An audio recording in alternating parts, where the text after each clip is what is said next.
بسم الله الرحمن الرحيم. الحمد لله رب العالمين، والصلاة والسلام على سيد الأنبياء والمرسلين نبينا محمد وعلى آله وصحبه ومن تبعهم بإحسان إلى يوم الدين. أما بعد، قال الله تعالى في محكم تنزيله: وما آتاكم الرسول فخذوه وما نهاكم عنه فانتهوا واتقوا الله إن الله شديد العقاب. وقال تعالى: لقد كان لكم في رسول الله أسوة حسنة. وقال تعالى: فليحذر الذين يخالفون عن أمره أن تصيبهم فتنة أو يصيبهم عذاب أليم. وقال نبينا صلى الله عليه وسلم: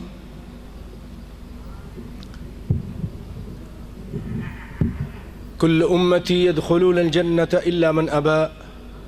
قيل: ومن يأبى يا رسول الله؟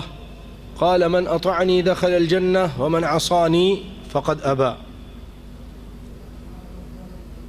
سامعین محترم، بھائیوں اور دوستوں، پردردار ماں اور بہنوں، اللہ کا فضل و کرم، آج ہم پھر یہاں اسی کی توفیق سے جمع ہیں، اور ہمارا مقصد سب کا ایک ہی ہے کہ رب کا قرآن سنیں اور اس کے نبی کا فرمان اور اس پر عمل کریں اور اس کو آگے پہنچائیں۔ اللہ تعالیٰ مجھے حق سنانے اور ہم سب کو حق سن کر عمل کرنے کی توفیق عطا فرمائے، آمین یا رب العالمین۔ بھائیو، آج کا جو موضوع ہے بہت اہم ہے، وہ تراویح سے متعلق ہے۔ رمضان میں جو قیام اللیل کی جاتی ہے، تہجد پڑھی جاتی ہے، جس کو تراویح بولتے ہیں، اس سے متعلق ہے۔ اور یہ ہم لوگوں کا المیہ ہے کہ رمضان ہمارا شروع نہیں ہوتا اور لوگ لڑنا شروع ہو جاتے ہیں، جھگڑنا شروع ہو جاتے ہیں کہ 11 رکعت صحیح ہے کہ 20 رکعت صحیح ہے، اس پر جھگڑا شروع ہو جاتا ہے اور مناظرے شروع ہو جاتے ہیں، فتوے شروع ہو جاتے ہیں، دلوں میں کدورتیں شروع ہو جاتی ہیں، نفرتیں، پھر مسجدیں الگ ہو جاتی ہیں۔ مسلمان ہیں، لا الہ الا اللہ پڑھنے والے ہوتے ہیں، ایک دوسرے کا منہ دیکھنا بھی برداشت نہیں کر سکتے۔ میرے پیارے بھائیوں، اللہ کے فضل و کرم سے میں آپ کے سامنے قرآن کے، سنت کی اور علماء احناف کے دلائل کی روشنی میں یہ چیز ثابت کروں گا کہ نبی صلی اللہ علیہ وسلم کتنی رکعت پڑھتے تھے، رمضان ہو کہ غیر رمضان، اور کیا چیز سنت ہے اور کیا چیز اس کے علاوہ ہے، نفل ہے۔ دلائل میرے ذمہ ہیں، تو آپ سے گزارش یہ ہے کہ بڑے انہماک کے ساتھ، شوق کے ساتھ، جستجو کے ساتھ بات کو سنیے۔ میں نے جو آپ کے سامنے شروع میں چند آیتیں پڑھی، اس کا ترجمہ سنتے ہیں۔ ایک آیت کا ابھی کر دیتا ہوں، باقی 2 آیتوں کا بعد میں، اگر اللہ نے موقع دیا، ٹائم رہا اور یاد رہی بات تو۔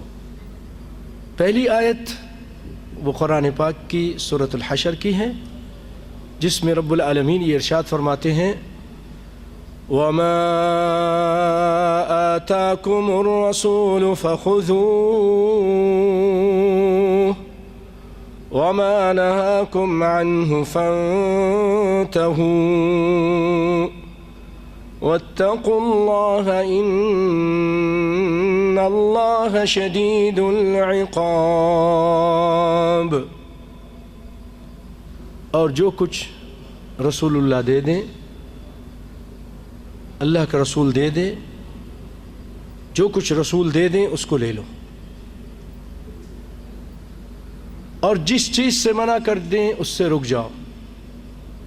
واتقوا اللہ، اللہ سے ڈرتے رہو. اللہ تعالیٰ شدید عقاب، عذاب کرنے والا ہے، سزا دینے والا ہے. اور جو حدیث پاک ہے اس کا ترجمہ بھی سن لیتے ہیں کہ کائنات کے امام فرماتے ہیں کل امتی یدخلون الجنت الا من ابا، میری ساری امت جنت میں جائے گی مگر جو جنت میں جانے سے انکار کرے. لوگوں نے کہا اللہ کے رسول کون ایسا ہے جو جنت میں جانے سے انکار کرے گا؟ آپ نے فرمایا من اطاعنی دخل الجنہ، جو میری اطاعت کرے گا وہ تو جنت میں جائے گا، اور جو میری نافرمانی کرے گا ومن عصانی فقد ابا، جو میری نافرمانی کرے گا وہ جنت میں جانے سے انکار کرتا ہے. اس کو بخاری نے روایت کیا.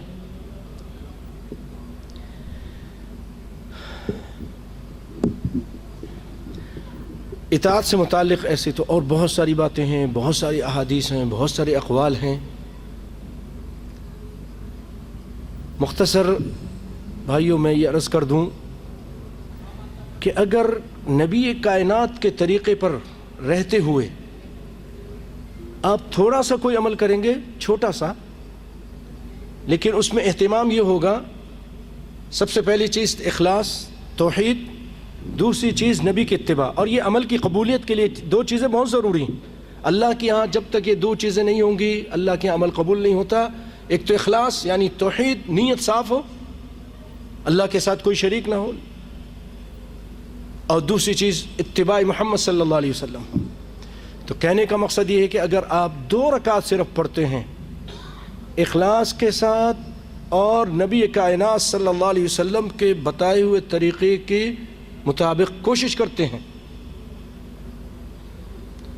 تو بھائیو وہ 2 رکعت پوری رات کوئی شخص نمازیں پڑھتا ہے لیکن نبی کے طریقے کے خلاف پڑھتا ہے، نیت اگرچہ اچھی ہو، توحید پر عمل کرنے والا ہو، لیکن نبی کائنات کے طریقے کے مطابق نہیں پڑھتا، تو یاد رکھے بھائیو یہ نماز اس کے منہ پہ مار دی جائے گی. یہ ساری رات کے سجدے اور رکوع اور قیام سب بیکار ہیں. وہ 2 رکعت اس شخص کی اللہ کے یہاں قبول ہو جائے گی جو نبی کے طریقے کے مطابق پڑھتا ہے. تو اپنے ٹائم کو ضائع کرنے کی بجائے نبی کے طریقے کے مطابق نماز پڑھنے کی کوشش کیجئے. یہ مختصر سی تمہید تھی. تو بھائیو تراویح سے متعلق بات کو آگے بڑھانے سے پہلے میں ایک بات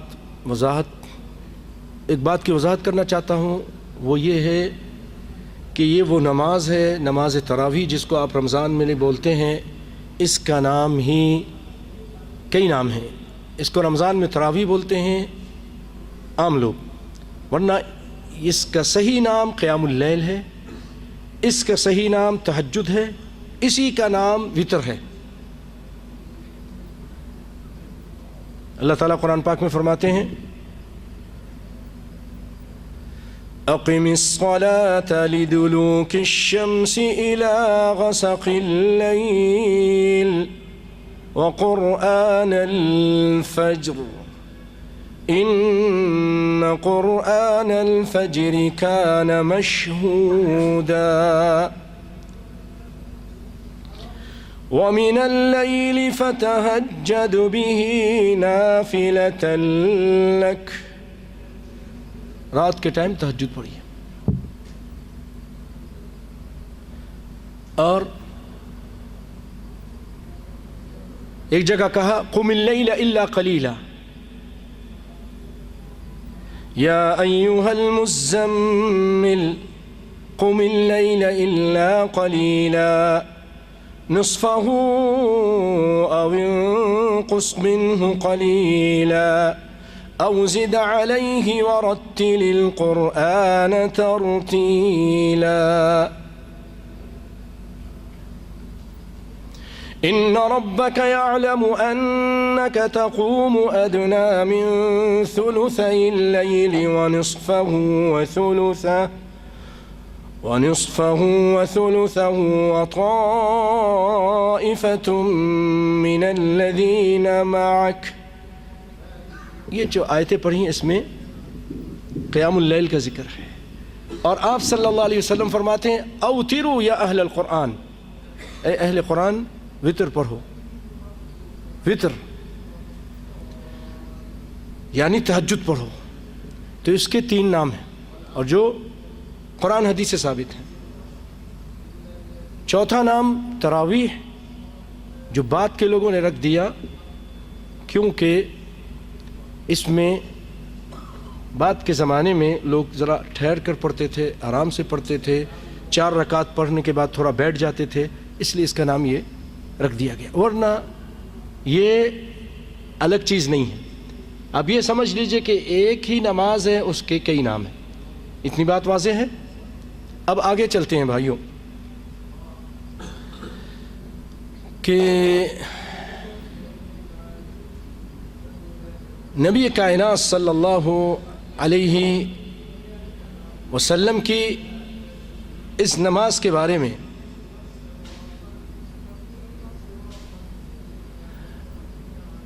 ابو ذر رضی اللہ تعالی عنہ کہتے ہیں کہ ہم نے رسول اللہ صلی اللہ علیہ وسلم کے ساتھ روزے رکھے،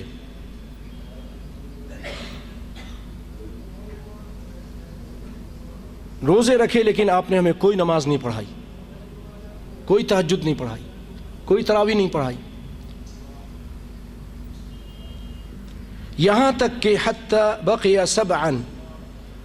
سبع فقام فینا، یہاں تک کہ جب 7 راتیں باقی رہ گئیں تو آپ کھڑے ہوئے،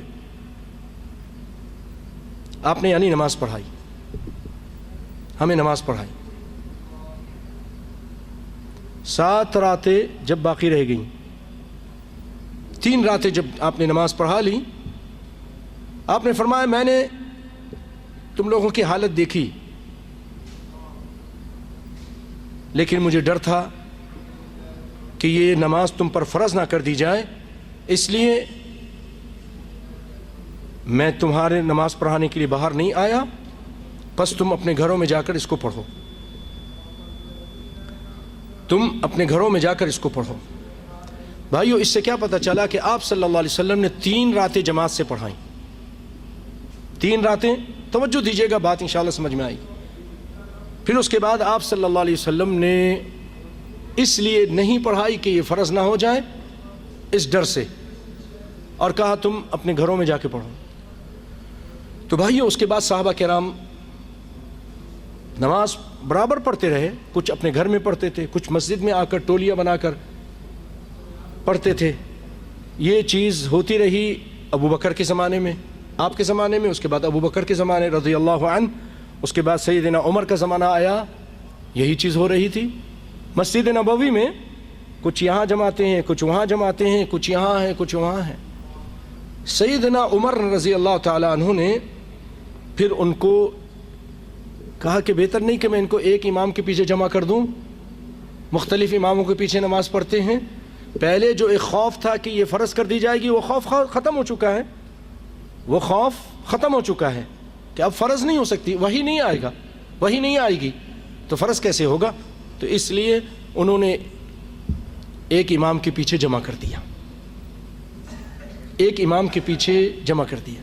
یہاں آگے چلنے سے پہلے ایک چیز وضاحت کرتا چلوں، بعض لوگ ہم نے خود بھی دیکھا ہے کہ وہ کہتے ہیں نہیں یہ پڑھنا صحیح نہیں ہے جماعت کے ساتھ مسجد میں تراویح پڑھنی، نبی صلی اللہ علیہ وسلم فرمایا گھر میں جا کے پڑھو، وہ گھر میں ہی پڑھتے رہتے ہیں، حالانکہ 3 دن آپ نے پڑھ کر بتا دیا کہ یہ پڑھ سکتے ہیں۔ ایک خوف تھا کہ وحی کے ذریعے اس کو فرض نہ کر دیا جائے، اس وجہ سے آپ نے لوگوں سے کہا کہ گھر چلے جاؤ۔ پھر اس کے بعد جو ایک عظیم شان صحابی ہیں سیدنا عمر، وہ لوگوں کو جمع کرتے ہیں اس پر، آگے چل کے سنیں گے کتنی رکعت انہوں نے حکم دیا تھا، وہ انشاءاللہ آگے سنیں گے۔ لیکن آپ نے جمع کیا مسجد کے اندر جماعت کے ساتھ پڑھانے کے لیے، اور آپ صلی اللہ علیہ وسلم نے کیا فرمایا؟ میری سنت اور میرے صحابہ کی، خلفائے راشدین کی سنت کو مضبوطی سے تھام لو۔ تو یہ آپ کی سنت ہے، نبی کی سنت ہے۔ اصل میں بات یہ ہے کہ یہ نبی کی سنت ہے جو کسی وجہ سے روک دی گئی تھی، سیدنا عمر نے اس کو دوبارہ جاری کیا، سنت نبی کی ہی ہے، عمر کی نہیں، رضی اللہ عنہ۔ اب بھائیوں کہ نبی صلی اللہ علیہ وسلم نے جو نماز پڑھی اپنی زندگی میں وہ کتنی تھی؟ بخاری اور مسلم کی روایت ہے، ایک شخص اما عائشہ رضی اللہ تعالی عنہا سے پوچھتا ہے کہ نبی صلی اللہ علیہ وسلم کی رات کی نماز کیسی ہوتی تھی؟ تہجد، قیام اللیل، وتر کس طرح کی ہوتی تھی، کتنی پڑھتے تھے؟ سیدہ عائشہ رضی اللہ تعالی عنہا فرماتی ہیں ما کان یزید فی رمضان ولا فی غیرہ علی 11 رکعۃ، کائنات کے امام صلی اللہ علیہ وسلم رمضان ہو غیر رمضان 11 رکعت سے زیادہ نہیں پڑھتے تھے۔ بخاری اور مسلم کی پکی اور ٹھوس روایت۔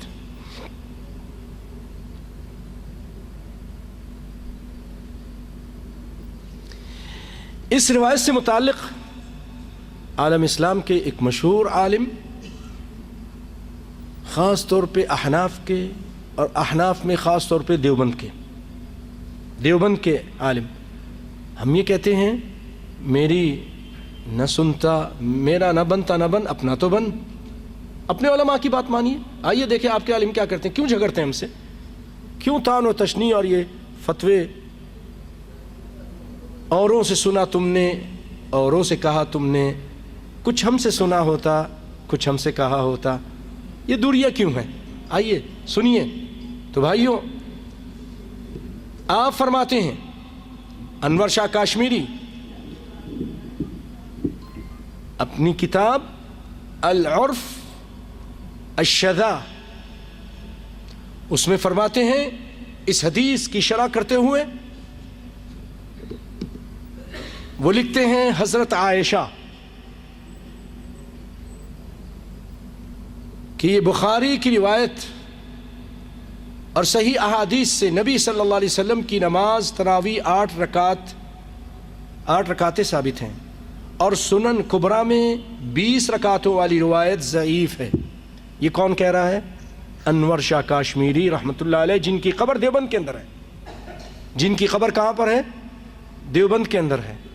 وہ کیا کہہ رہے ہیں؟ 8 رکعت والی جو روایت ہے صحیح احادیث سے نبی صلی اللہ علیہ وسلم کی نماز تراویح 8 رکعتیں ثابت ہیں، اور سنن کبریٰ میں بھی، اور سنن کبریٰ میں جو 20 رکعتیں والی روایت ضعیف سند کے ساتھ ہے، جو کہ ابو شیبہ سے آئی ہے، جو بالاتفاق ضعیف ہے، اور 20 رکعتیں یہ خلفائے راشدین کی سنت ہے، وہ کہتے ہیں۔ اور مرفوع کے حکم میں اگرچہ ان کے بارے میں کوئی قوی سند نہیں ہمیں ملی، گھر کا بھیدی لنکا ڈھائے، گھر کا بھیدی کہہ رہا ہے کہ 20 رکعت کے بارے میں ہم کو کوئی قوی سند نہیں ملی۔ دیکھیے العرف الشذا جلد نمبر 1 صفحہ نمبر 101۔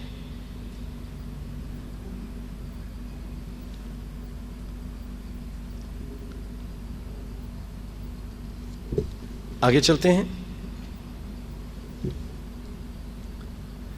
اور آپ نے روایت سنی کہ سیدنا ابو ذر بیان کرتے ہیں کہ نبی صلی اللہ علیہ وسلم نے ہمیں نماز پڑھائی 3 راتیں، اس میں تعداد کی ذکر نہیں۔ آئیے آپ کو ایک روایت سناتے ہیں سیدنا جابر رضی اللہ تعالیٰ عنہ کی، وہ ان 3 راتوں کا ذکر کرتے ہیں کہ اس میں رکعتیں کتنی تھیں۔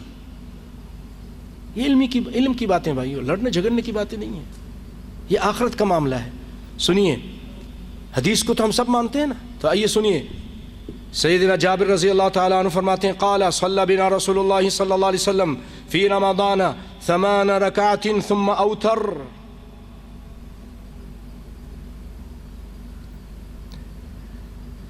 کہ نبی صلی اللہ علیہ وسلم نے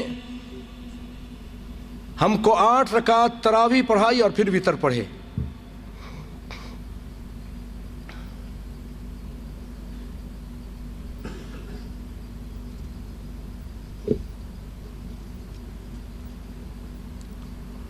اچھا بھائیو،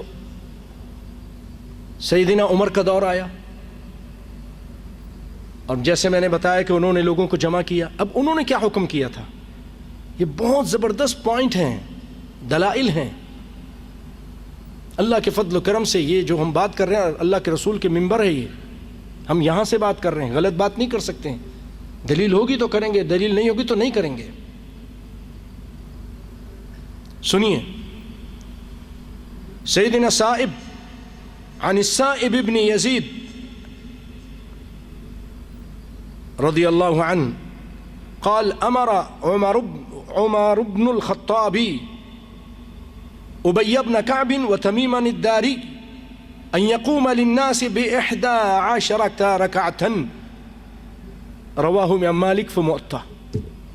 امام مالک نے اس حدیث کو موطا کے اندر نقل کیا ہے کہ سائب بن یزید رضی اللہ تعالیٰ عنہ روایت کرتے ہیں کہ عمر بن خطاب رضی اللہ تعالیٰ عنہ نے ابی بن کعب نام یاد کر لیجئے اور تمیم الداری، ان دو صحابیوں کو حکم کیا کہ لوگوں کو ان یقوما، تثنیہ کا صیغہ ہے کہ تم دونوں نماز پڑھاؤ، للناس سے لوگوں کو، ب11 رکعتن 11 رکعتیں.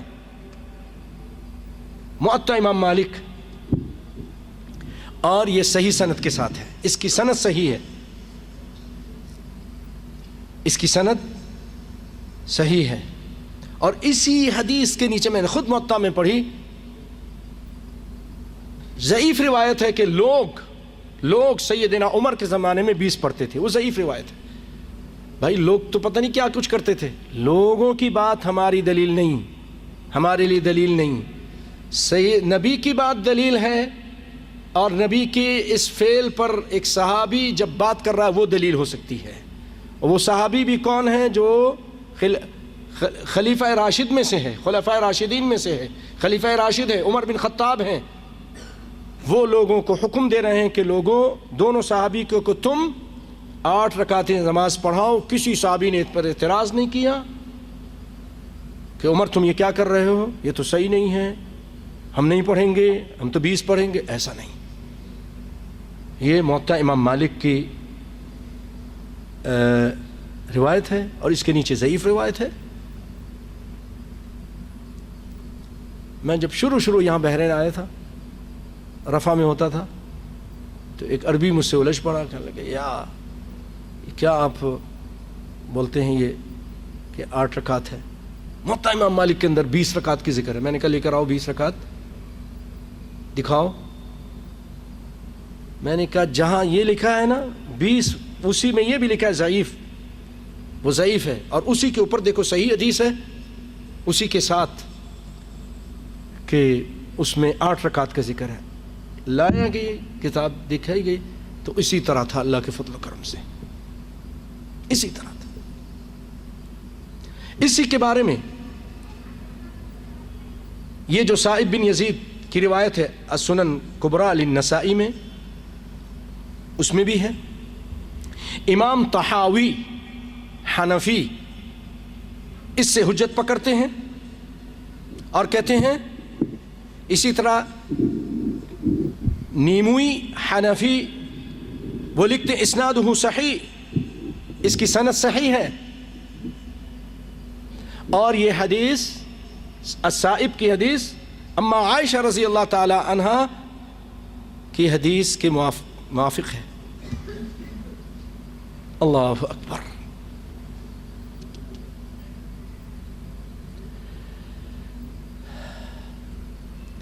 ایک اور روایت سناتے ہیں آپ کو.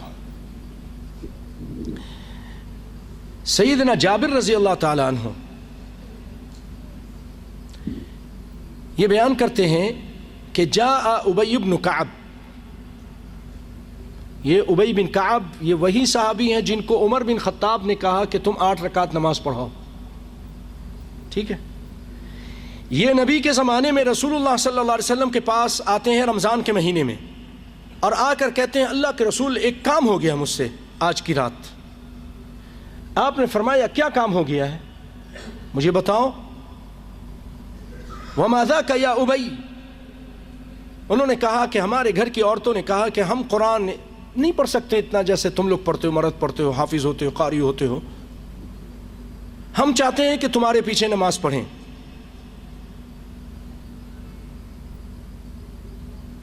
خلفک نصلی خلفک بصلاتک، کہتے ہیں کہ پھر میں نے فصلیت بہن 8 رکعات والوتر، میں نے ان لوگوں کو 8 رکعتیں پڑھائیں اور 3 میں نے وتر پڑھائے اور وتر پڑھائے.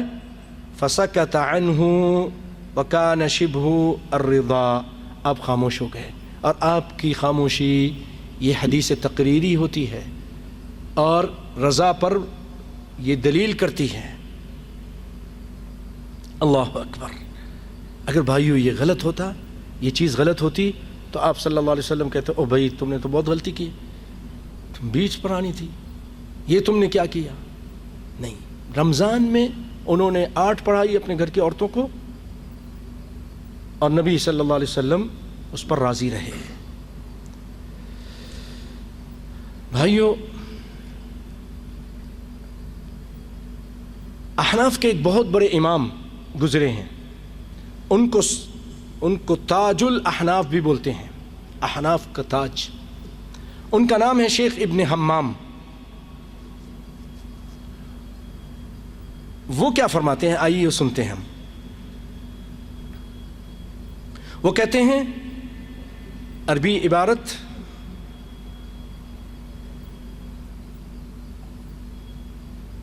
فتحصل من هذا كله أن قيام رمضان سنة 11 ركعة بالوتر في جماعة. بس اس بحث کا حاصل کلام یہ ہے کہ قیام رمضان میں جو سنت ہے وہ وتر سمیت 11 رکعت ہی ہے. کون کہہ رہا ہے؟ کون کہہ رہا ہے؟ نام بھول گئے. ابن حمام رحمت اللہ علیہ، سب کو رحمت اللہ. یہ بڑے بڑے یہ وہ لوگ تھے جو حق بولتے تھے، ڈرتے نہیں تھے. حنفی ہونے کے باوجود اپنے احناف ساتھیوں سے نہیں ڈرے، حق بول دیا. ہاں، کوئی راضی ہو کوئی ناراض ہو، پرواہ نہیں تھی. یہ حق گو لوگ مجاہد تھے، بڑے بڑے علماء تھے، اللہ سے ڈرنے والے ہوتے تھے کہ کل قیامت کو اللہ کو کیا منہ دکھائیں گے.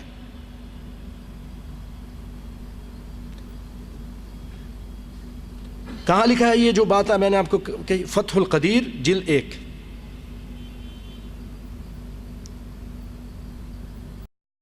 اور آگے پھر فرماتے ہیں امام ابن حمام کا اٹل فیصلہ.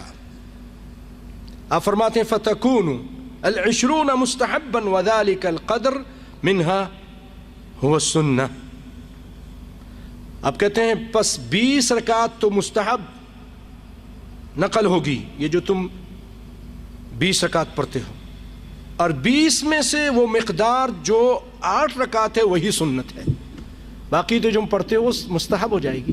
چلو پڑھ لیتے ہو، ہم بھی نہیں منع کرتے، پڑھو. 20 نہیں، طریقے سے پڑھو، ٹھہر ٹھہر کے پڑھو، 40 پڑھو، 100 پڑھو، کوئی مشکل نہیں. لیکن یہ تو نہ کہ یہ سنت ہے اور جو 8 پڑھتے ان کو برا کہو. خود آپ کے اتنے بڑے امام ابن حمام فرما رہے ہیں کہ جو 20 پڑھتے ہیں اس میں سے 8 تو سنت ہے، باقی مستحب ہے، باقی 12 مستحب ہے.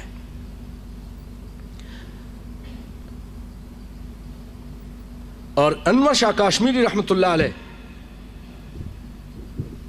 وہ فرماتے ہیں کہ تراویح اور تہجد ایک ہی ہے. ہمارے پاکستان میں اس پہ بھی لڑتے ہیں، ہندوستان میں ملا مولوی اللہ رحم فرمائے روزہ خراب کر دیتے ہیں. وہ کہتے ہیں نہیں یہ تہجد، وہ کہتے ہیں نہیں یہ تراویح ہے. ارے جی تراویح الگ چیز تھی، تہجد الگ تھی. آپ تہجد 8 پڑھتے تھے لیکن تراویح 20 پڑھتے تھے. یہ مولوی اس طرح کہتے ہیں. آؤ، یہ بہت بڑے مولانا ہیں، حق گو ہیں، انور شاہ کاشمیری رحمۃ اللہ علیہ. وہ کہہ رہے ہیں کہ علامہ انور شاہ کاشمیری فرماتے ہیں کہ تراویح اور تہجد ایک ہی نماز ہے. او معاذ، تو کدھر سے بات کرتا ہے؟ کوئی دلیل ہے؟ ہاں دلیل آپ دیکھیں، فتح الباری، فیض الباری. انہوں نے شرح لکھی تھی بخاری کی، اس کا نام رکھا تھا فیض. ایک ہے فتح الباری، امام حجر اسقلانی لکھی ہے، یہ انہوں نے لکھی تھی فیض الباری. جلد 2 صفحہ نمبر 420 420. اور نیز فرماتے ہیں کہ اس بات کو تسلیم کرنے میں کوئی چھٹکارا نہیں کہ آپ صلی اللہ علیہ وسلم کی تراویح 8 رکعت ہی تھی، کہتے اس کے تسلیم کیے بغیر چارہ نہیں کہ آپ کی رکعت جو تھی تراویح وہ 8 ہی تھی۔ اور کسی ایک روایت سے بھی یہ ثابت نہیں کہ آپ صلی اللہ علیہ وسلم نے رمضان میں تراویح اور تہجد علیحدہ علیحدہ پڑھے ہوں، بلکہ آپ تراویح لمبی رکعت کے ساتھ پڑھتے تھے، اور آپ صلی اللہ علیہ وسلم کے دور میں تراویح اور تہجد میں کوئی فرق نہیں تھا۔ العرف الشذی او شذا، صفحہ نمبر 166 جلد نمبر 1۔ نیز آپ یہ فرماتے ہیں کہ نبی کریم صلی اللہ علیہ وسلم سے 8 رکعتیں صحیح سند سے ثابت ہیں۔ 20 رکعت والی جو حدیث آپ صلی اللہ علیہ وسلم سے مروی ہے وہ کیا ہے؟ ضعیف۔ یہ ہے وہ حق، الحق ما شہدت به الاعداء، عربی میں کہتے ہیں حق وہ ہے جس کی گواہی دشمن بھی دیں، جس کی گواہی حنفی بھی دیں، حنفی کے بڑے بڑے علماء بھی دیں۔ ہم کہتے ہیں یہ چھوٹے چھوٹے لوگوں، ملانوں، لوگوں کو لڑاتے ہو مت لڑاؤ، لوگ سب ایک ہیں، ان کو پیار محبت سے رہنے دو۔ بڑے بڑے علماء کہہ رہے ہیں کہ 8 ہی ہے، تو پھر کیوں جھگڑا ڈالتے ہو 20 اور 8 کا؟ 8 پڑھو، تمہارے بڑے بڑے علماء کہہ رہے ہیں۔ یا پھر ان کا نام اپنی فہرست سے نکال دو کہ نہیں ہم اس کو نہیں مانتے۔ مانتے بھی ہو، اتنا بڑا مانتے ہیں۔ بعض دیوبند یہ کہتے ہیں اگر اللہ تعالیٰ کوئی نبی بھیجتا ہندوستان میں تو انور شاہ کاشمیری کو بھیجتا، بہت بڑے عالم تھے، کوئی معمولی چیز نہیں۔ بھائیو بخاری کی جو شرح لکھے کوئی معمولی انسان ہوگا؟ وہ حق کہہ رہے ہیں، اللہ اکبر۔ وہ کہہ رہے ہیں 8 رکعتیں صحیح سند سے ثابت ہیں، 20 رکعت والی جو حدیثیں ہیں آپ سے مرموز ضعیف ہیں، اور اس کے ضعف پر، اس کے ضعیف ہونے پر اتفاق ہے۔ کسی محدث سے یہ ثابت نہیں کہ تراویح اور تہجد علیحدہ علیحدہ نمازیں تھیں، بلکہ بخاری، بیہقی وغیرہ کا اما عائشہ کی حدیث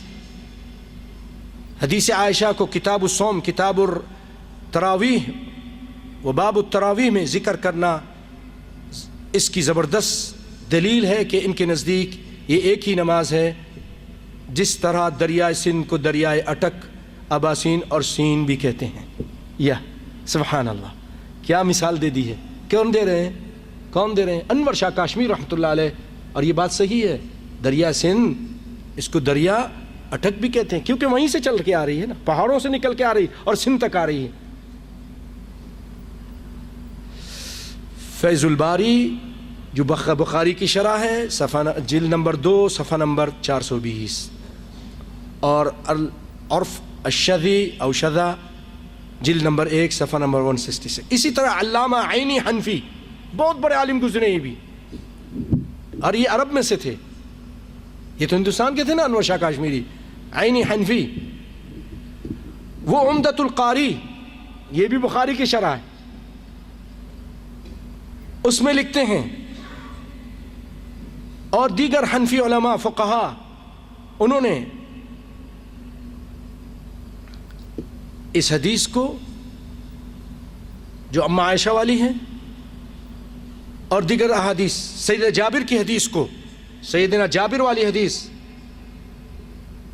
جس میں سیدنا جابر رضی اللہ تعالیٰ عنہ فرماتے ہیں کہ نبی صلی اللہ علیہ وسلم نے جب ہم کو نماز پڑھائی تو وہ 8 رکعت تھی، 8 رکعت نماز پڑھائی۔ اس کے بارے میں کہتے ہیں کہ سیدنا جابر کی روایت 8 رکعت تراویح پر دلیل علماء نے بنایا ہے، علامہ عینی نے اس کو دلیل بنائی ہے۔ اور وہ کہتے ہیں فقہائے احناف کہ یہ حدیث دیوبندی اصول کے مطابق یہ روایت صحیح ہے۔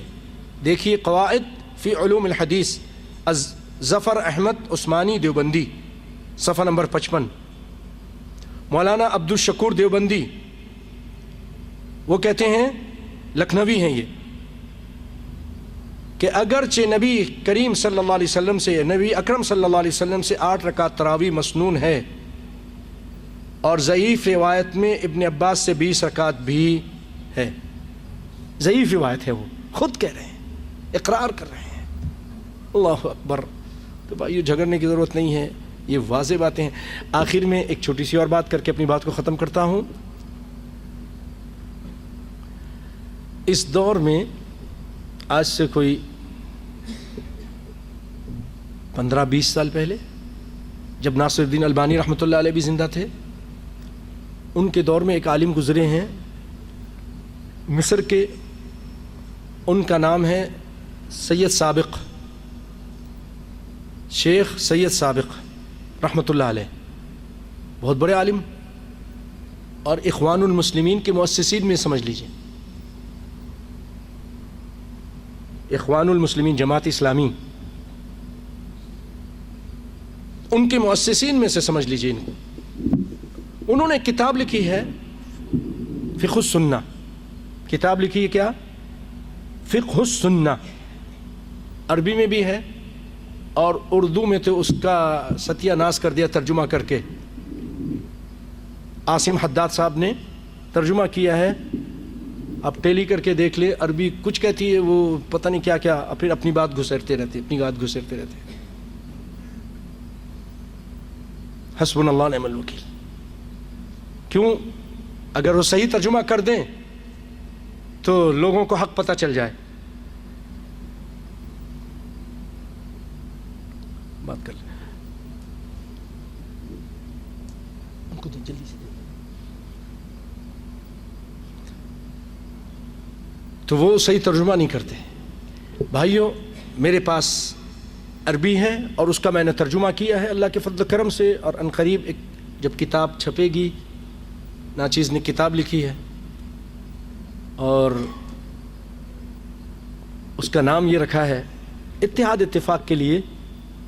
آپ سے دعا چاہیے کہ اللہ تعالیٰ اس کو قبولیت نصیب فرمائے، اللہ قبول فرمائے اور قبولیت عام نصیب فرمائے. بولو نا آمین. آپ کا کچھ چلا جائے گا کیا؟ چندہ مانگا آپ سے؟ ڈر کے مارے ایسے آمین بھی نہیں بولتے. پیارے بھائیوں، آپ کو اجر مل جائے گا. اللہ سے دعا ہے کہ اللہ رب العالمین اس کو لوگوں کی ہدایت کا سبب بنائے. آمین یا رب العالمین. اس کا نام پہلے کچھ رکھا تھا، انڈیا سے چھپی تھی، اب وہ دوبارہ انشاءاللہ چھپے گی بہت جلد. اس کا نام رکھا ہے نماز کے اختلافی مسائل کا حل، کتاب و سنت اور فقہ حنفی سے. اچھا نام ہے نا؟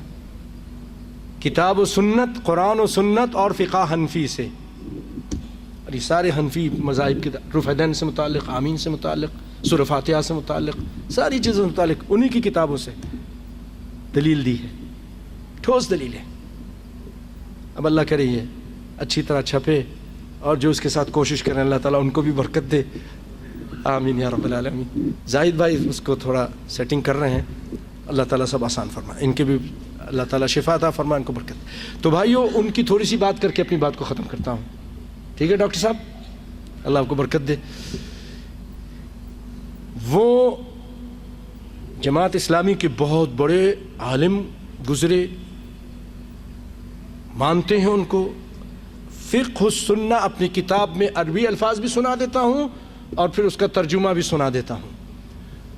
وہ کہتے ہیں روى الجماعة عن عائشة رضی اللہ عنہا ان النبی صلی اللہ علیہ وسلم ما كان يزيد في رمضان ولا في غيره على 11 ركعة.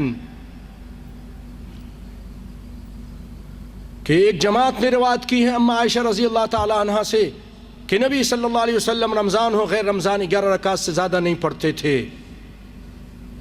اور پھر آگے لکھتے ہیں اس کو ابن خزیمہ نے روایت کیا. بخاری نے تو روایت کیا، ابن خزیمہ نے، ابن حبان نے اپنی صحیح میں روایت کیا. اور پھر آگے روایت کرتے ہیں عن جابر انہ صلی بہم. سیدنا جابر رضی اللہ تعالیٰ عنہ روایت کرتے کہ نبی صلی اللہ علیہ وسلم نے لوگوں کو نماز پڑھائی 8 رکعات والوتر، 8 رکعتیں اور وتر. حدیث ہے، حدیث ہے. اور ایک بہت بڑا حنفی عالم، جماعت اسلامی کا بہت بڑا عالم، حنفی نہیں ہے، بہت بڑا جماعت اسلامی کا عالم، وہ بیان کر رہا ہے اخوان المسلمین کا. اللہ ان کو ذائقہ خیر عطا فرمائے. صلی بہم 8 رکعات والوتر. ثم انتظروه في القابلة فلم يخرج إليهم. پھر اس کے بعد 3 کے بعد جب چوتھی رات ہوئی تو رسول اللہ صلی اللہ علیہ وسلم کا انتظار کرتے رہے. آپ جیسے میں نے پہلے سنا ہے آپ باہر تشریف نہیں لائے.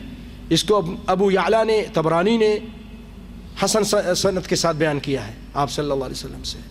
اور پھر وہ روایت جو میں نے آپ کے سامنے بیان کی ہے کہ سیدنا ابی بن کعب نبی صلی اللہ علیہ وسلم کے پاس آئے. قال جاء ابی بن کعب الى رسول اللہ صلی اللہ علیہ وسلم فقال یا رسول اللہ انه كان مني الليلة شيء. آج رات تو ایک عجیب بات ہو گئی ہے یعنی فی رمضان. قال وما ذاك. آپ نے پوچھا کیا بات ہوئی یا ابی؟ قال نسوة في داري. میرے گھر کی عورتوں نے کہا قلنا انا لا نقرأ القرآن فنصلي بصلاتك. ہم قرآن نہیں پڑھ سکتے ہم تمہارے پیچھے نماز پڑھیں گے. فصليت بهن 8 ركعات وأوترت فكانت سنة الرضا ولم يقل شيئا.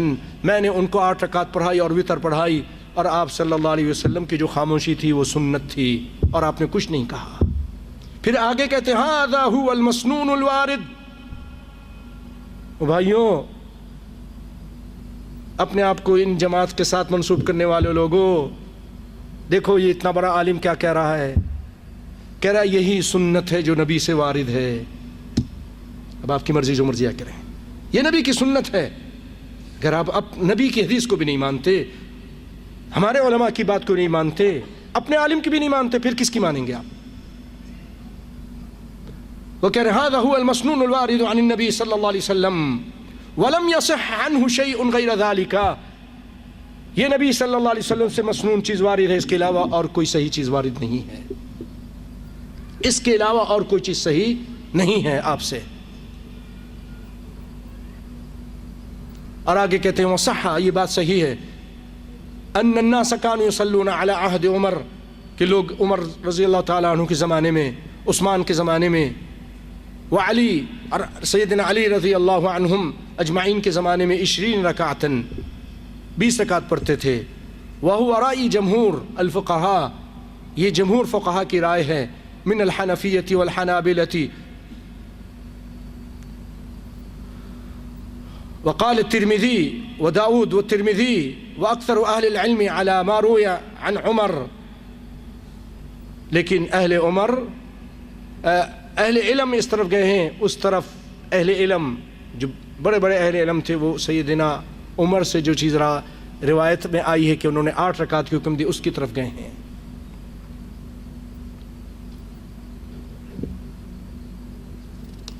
تو بھائیو وَيَرَى بعض العلماء أن المسنون 11 ركعة بالوتر والباقي مستحب. پھر آگے کہتے ہیں کہ بعض علماء یہ سمجھتے ہیں کہ 11 رکعت تو مسنون ہے باقی مستحب ہے جیسے پہلے آپ نے سنا. وقال الکمال ابن حمام. امام حمام ابن حمام ان کا نام ہے الکمال. وہ کہتے ہیں الدلیل اس سے دلیل لیتے ہیں یقتضی ان تکون السنہ من 20 ما فعلہ. نبی صلی اللہ علیہ وسلم جو سنت ہے وہ 20 ما فعلہ ثم ترکہ خشیۃ ان یکتب والباقی مستحب.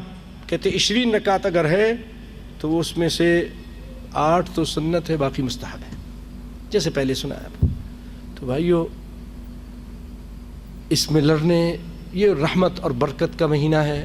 اس کی بجائے آپ لوگ نبی کے طریقے پر عمل کیجئے. اس کے بعد دل کرتا ہے پڑھ لیجئے 2 رکعت پڑھیے لیکن آہستہ طریقے سے نبی کے طریقے کے مطابق پڑھیے لیکن جھگڑیے مت. اور یہ بھی مت کہیے کہ نبی کی یہ سنت ہے. نبی کی سنت تو 11 رکعت ہے اس کو کوئی صحیح سند سے ثابت نہیں کر سکتا. اس کے علاوہ کوئی بھی مائی کلال 11 سے زیادہ ثابت نہیں کر سکتا. ہاں البتہ یہ ہے کہ نفل سمجھ کے اور مستحب سمجھ کے اس کے زیادہ اگر آپ پڑھتے ہیں تو پڑھ سکتے ہیں کیونکہ ایک روایت میں ہے آپ صلی اللہ علیہ وسلم فرمایا صلاۃ اللیل مثنا مثنا. راتوں کی نماز 2 کر کے ہے. فإذا خشي أحدكم الصبح فليؤتر بواحدة. جب تم کو صبح کا خوف ہو تو تم ایک وتر پڑھ لو. تو اس سے ابن باز وغیرہ بھی کہتے ہیں کہ سنت تو حالانکہ وہ وہاں کے مفتی ہیں سعودیہ کے اور ان کے زمانے میں اور آج بھی حرم شریف میں 20 پڑھی جاتی ہے کہ لوگ وہاں عبادت کی نیت سے آتے ہیں، لیکن وہ خود فتویٰ کیا دیتے تھے کہ سنت تو 8 ہی ہے، اور جو باقی جو پڑھتے ہیں پڑھنے میں کوئی حرج نہیں ہے، کیونکہ آپ نے یہ فرمایا صلاۃ اللیل مثنا مثنا، رات کی نمازیں 2 کر کے ہیں، جتنی چاہے پڑھ لے، سنت 8 ہی ہیں، جیسا کہ انور شاہ کاشمیری نے بھی کہہ دیا، حنفی عالم نے کہا، ابن حمام نے کہا، اور بڑے بڑے علماء نے، اور آپ نے سن لیا سید سابق رحمۃ اللہ علیہ کی یہ بات، یہ فقہ السنہ ہے۔ یہ بات آپ نے دیکھنی ہو فقہ السنہ میں صفحہ نمبر 269 میں ان کی یہ بات آپ کو مل جائے گی، ورنہ باب التراویح میں آپ قیام اللیل میں دیکھ لیں تو یہ بات آپ کی مل جائے گی وہاں پر۔ پیارے بھائیو، کافی ٹائم ہو رہا ہے، میں اسی پہ اکتفا کرتا ہوں۔ اللہ سے دعا کرتا ہوں کہ اللہ تعالیٰ ہمیں قرآن و سنت پر عمل کرنے کی توفیق عطا فرمائے، آپس میں لڑائی جھگڑے سے بچائے۔ بھائی آپ 20 پڑھیے، شوق سے پڑھیے، 8 پڑھنے والوں کو برا مت کہیے، اور جو 8 پڑھ رہا ہے وہ 20 پڑھنے والے کو بھی برا مت کہے۔ ٹھیک ہے، اس نے 20 پڑھ لیا، ہمارے خود علماء نے کہا ہے 8 پڑھیے، اس کے بعد جو ہے نا باقی مستحب ہے، 100 بھی پڑھ سکتا ہے، 200 بھی پڑھ سکتا ہے، تو آپ کو کیا ہے، لڑائی مت کرو، لڑائی مت کرو۔ تھوڑا بہت زیادہ پڑھنے میں کوئی حرج نہیں ہے۔ نبی صلی اللہ علیہ وسلم نے 13 رکعت بھی ثابت ہیں آپ سے، 13 رکعت بھی۔ بعض اس کو کہتے ہیں کہ آپ کی عشاء کی سنتیں تھیں، بعض کہتے ہیں کہ نہیں وہ وتر کے بعد 2 رکعت آپ بیٹھ کے پڑھے تھے۔ بہرحال تو یہ تھوڑی سی ذاتی، اور آپ کی وہ حدیث بھی ہے صلاۃ اللیل مثنا مثنا، رات کی نماز 2 کر کے، اس میں کوئی حد نہیں بیان کی۔ ابن باز کہتے ہیں کہ، اور عثیمین وغیرہ، حد نہیں بیان کی، کہا جتنی چاہے جتنی چاہے۔ تو ان کو بھی کہوں گا نہ لڑو، جو 8 والے ہوتے وہ بھی ذرا کبھی کبھی سختی کر پہ آ جاتے ہیں اور دوسروں کو برا بھلا کہنا شروع کر دیتے ہیں، اور ادھر سے بھی ان کو برا شروع کر دیتے ہیں۔ نہیں، کونوا عباد اللہ اخوانا، اے اللہ کے بندو بھائی بھائی بن جاؤ، اور نبی کی سنت پہ عمل کرو۔ اللہ تعالیٰ ہم سب کو قرآن و سنت پر عمل کرنے کی توفیق عطا فرمائے۔ وآخر دعوانا ان الحمد للہ رب العالمین۔ پیارے بھائیو، آج تو آپ کے سامنے بیان کیا، اور آئندہ زکوٰۃ سے متعلق بیان ہوگا، زکوٰۃ کے اہم مسائل اس سے متعلق بیان ہوگا، اور اللہ نے چاہا تو پھر اس میں کچھ جو مسائل ہوں گے روزے کے وہ بیان کریں گے۔ ایک چھوٹی سی بات جو شیخ عاشر نے آپ کے سامنے یہاں کہی دلوں کی صفائی سے متعلق، اسی کو آج میں نے بیان کیا تھا، تو ایک بھائی کہہ رہے تھے کہ شام کو بھی بیان کر دیں۔ ذرا بھائیو دیکھیے، جو شعبان کا مہینہ آیا تھا اس میں اللہ تعالیٰ نظر کرم فرماتا ہے، سب کو معاف کر دیتا ہے، مگر 2 آدمی کو نہیں معاف کرتا، جو شرک کرتا ہے اور جس کے دل میں دوسرے اپنے بھائیوں کے لیے عداوت ہے، بغض ہے، حسد ہے، نہیں معاف کرتا۔ پیر جمعرات کو بھی اللہ تعالیٰ نہیں معاف کرتا۔ اللہ تعالیٰ فرما دیتے ہیں جب اعمال پیش کیے جاتے ہیں پیر جمعرات کو بھی، تو اللہ تعالیٰ فرما دیتے ہیں کہ ان کو چھوڑ دو یہاں تک کہ یہ اپنی صلح کر لیں، یہ دونوں صلح کر لیں۔ اتنی بات واضح ہے۔ اب بھائیو، یہ رمضان سے پہلے اللہ تعالیٰ نے ہم کو موقع دیا، اور یہ صحیح سند سے ثابت ہے، صحیح ہے، البانی نے اس کو صحیح کہا ہے 15 شعبان کی، اللہ تعالیٰ اس طرح نظر کرم فرماتا ہے۔ اور بعض لوگ، عجیب بات یہ ہے کہ وہ شعبان کی فضائل میں بہت ساری کہتے ہیں کہ کوئی بھی حدیث صحیح سند سے ثابت نہیں، غلط کہتے ہیں۔ کئی احادیث آپ صلی اللہ علیہ وسلم سے ثابت ہیں شعبان کے فضائل میں، وہ کبھی موقع ملا تو میں انشاءاللہ بیان کروں گا، یا واٹس ایپ پہ انشاءاللہ بھیج دوں گا اس کو۔ کئی حدیثیں ہیں، 6 حدیثیں آپ سے ثابت ہیں، 6 حدیثیں۔ ارے انکار کر دیتے ہیں لوگ، ایک بھی حدیث ثابت نہیں۔ کوئی بھی آدمی ہو، جیسے مولانا زبیر احمد زئی نے ایک بات کہہ دی، ہم کسی کے مقلد نہیں ہیں، کہ کوئی بھی بات ہمارے ہیں، وہ سلفی عالم ہیں، لیکن اگر ایک بات وہ صحیح نہیں کریں گے تو ہم کہیں گے کہ وہ صحیح نہیں ہے۔ انہوں نے انکار کیا ہے ساری روایتوں کا، یہ صحیح نہیں ہے۔ 6 روایتیں ثابت ہیں، اللہ نے موقع دیا تو بیان کروں۔ تو یہ اللہ نے ہم کو موقع دیا کہ اپنے دلوں کو صاف کر لو۔ بھائیو، پھر رمضان آنے والا ہے۔ دیکھیے، اللہ تعالیٰ اس کے عمل قبول نہیں کرتا جو پیر جمعرات کو بھی روزہ رکھتا ہے، اللہ کے سامنے پیش کیے جاتے دل صاف نہیں ہے، اللہ کہتے چھوڑ دو، معاف بھی نہیں کرتا۔ تو جب رمضان آ جائے گا، روزے رکھے گا، قیام کرے گا، دل صاف نہیں ہے، اللہ تعالیٰ اس کے روزے قیام کچھ قبول نہیں کرے گا جب تک وہ اپنے دل کو صاف نہیں کرے گا۔ اور یاد رکھیے رمضان کی ان برکتوں سے جو شخص محروم ہے وہی محروم ہے۔ آپ نے فرمایا محروم ہے، لیلۃ القدر کی برکتوں سے محروم ہے وہ شخص محروم ہے۔ بات سمجھ رہے ہیں؟ تو دلوں کو صاف کرنا بہت ضروری ہے۔ آخر میں ایک چھوٹا سا واقعہ سناتا ہوں۔ دو آدمی جا رہے تھے، باتیں کرتے ہوئے جا رہے تھے، صحرا میں کہیں جا رہے تھے پکنک منانے کے لیے شاید۔ تو ایک نے دوسرے کو تھپڑ لگایا، اپنے دوست کو، کسی بات کی وجہ سے۔ اس نے کیا کیا، ریت کے اوپر لکھ دیا کہ میرے پیارے دوست نے آج مجھے تھپڑ مارا ہے، مجھے تھپڑ مارا ہے، ریت کے اوپر لکھ دیا۔ آگے چلے گئے، غور سے سنیے، آگے چلے، کہیں نہانے دھونے لگ گئے دریا پہ، تو وہ جس کو تھپڑ لگا تھا نا وہ اب ڈوبنے لگ گیا۔ تو جس نے مارا تھا اب اس کو ہاتھ دے کر اس کو بچا رہا ہے، اس کی ہیلپ کر رہا ہے، اس کو بچا لیا اللہ کے فضل و کرم سے، بچاتا اللہ ہی ہے، اس کو سبب بنایا۔ باہر نکل کے وہ پتھر کے اوپر لکھتا ہے کہ میرے پیارے دوست نے آج میری جان بچائی۔ وہ شخص کہنے لگا ایک بات تو بتاؤ، میں نے تم کو تھپڑ مارا، تم نے ریت پہ لکھا، میں نے تمہاری جان بچائی، تم نے پتھر کے اوپر کنند کر دیا، کیا وجہ تھا؟ وجہ کیا ہے اس کی؟ سبب بتاؤ۔ اس نے کہا سبب یہ ہے، میں نے جب تم نے مجھے تھپڑ مارا، میں نے ریت پہ لکھا کہ درگزر کی ہوا آئے گی اس کو مٹا دے گی۔ اگر تمہارے ساتھ تمہارا کوئی دوست کوئی چھوٹی موٹی برائی کر دے تو اس کو بھولنے کی کوشش کرو۔ ریت پہ سے لکھا کہ مٹ جائے گا، پتھر پہ تم نے نیکی کی ہے، میں نے پتھر پہ سے لکھا ہے کہ میں کبھی اس کو نہیں بھولوں گا۔ تو لوگوں کی برائیوں کو ریت پہ لکھ دیا کریں تاکہ وہ جلدی مٹ جائے ایک دو دن کے اندر، اچھائیوں کو نہ بھولا کریں۔ ہم عورتوں کی طرح ہو گئے ہیں، ہم لوگوں کی برائیوں کو مرتے دم تک نہیں بھولتے، اور ان کی اچھائیوں ہزاروں ان کو 2 منٹ میں بھول جاتے ہیں۔ عورتیں آپس میں یہ نندیں اور جو بھاوج ہیں ساری زندگی نہیں بھولیں گی برائیوں کو۔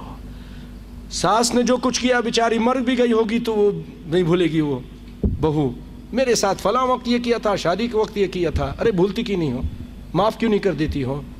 فاعفوا عنہم واصفحوا، معاف کرو اللہ تم کو معاف کرے گا۔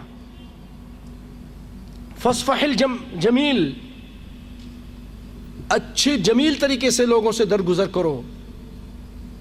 الا تحبون ان یغفر اللہ لکم، کیا تم نہیں پسند کرتے کہ اللہ تم کو معاف کر دے؟ تم جب نہیں معاف کرو گے تو اللہ بھی تم کو نہیں معاف کرے گا، جب تم معاف کرو گے تو اللہ بھی تم کو معاف کرے گا۔ تو اس رمضان سے آنے سے پہلے دلوں کو صاف کیجئے، دشمنیوں کو ختم کیجئے، لوگوں کو معاف کیجئے، تاکہ اللہ تعالیٰ پھر جب اعمال پیش کیے جائیں تا کہے گا قبول کرو ان کے اعمال کو۔ اللہ تعالیٰ مجھے عمل کرنے کی توفیق عطا فرمائے، آپ کو بھی اور مسلمانوں کو پوری دنیا میں عزت عطا فرمائے۔ وآخر دعوانا ان الحمد للہ رب العالمین، والسلام علیکم ورحمۃ اللہ وبرکاتہ۔